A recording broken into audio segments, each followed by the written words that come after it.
The colonists unite. After the French and Indian War, the British government had to pay its war debts. To raise money, the government forced people in England to pay higher taxes. The British people thought the colonies should have to help raise the money too. After all, the colonies were part of the British Empire. Parliament was a group of representatives who helped run the government in England. In 1764, Parliament passed the Sugar Act. The new law would make the colonists pay a tax on imported goods like molasses. This tax would help raise money for England. The colonists did not think the new law was fair. They did not have representatives in Parliament to speak for them. Because of this, the colonists thought they should not have to pay taxes. They started to say no taxation without representation. In 1765, Parliament passed the Stamp Act, which also made the colonists pay new taxes. It was later repealed or taken back because the colonists refused to pay the taxes. In 1767, the British passed the Townshend Acts.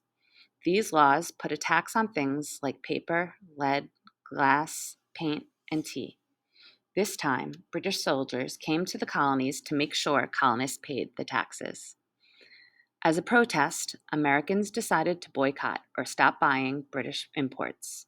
This caused England to lose money.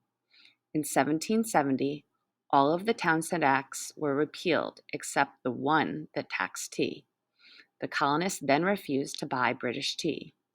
When another Tea Act was passed in May 1773, the colonists became even angrier. Ships carrying tea came to Philadelphia, Pennsylvania, and New York, New York, but the colonists made them leave. Colonists in Boston, Massachusetts also wanted to send away the ships that arrived in their harbor.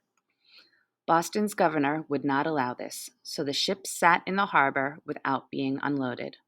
One night, a group of the colonists dressed as Native Americans sneaked on board the ships.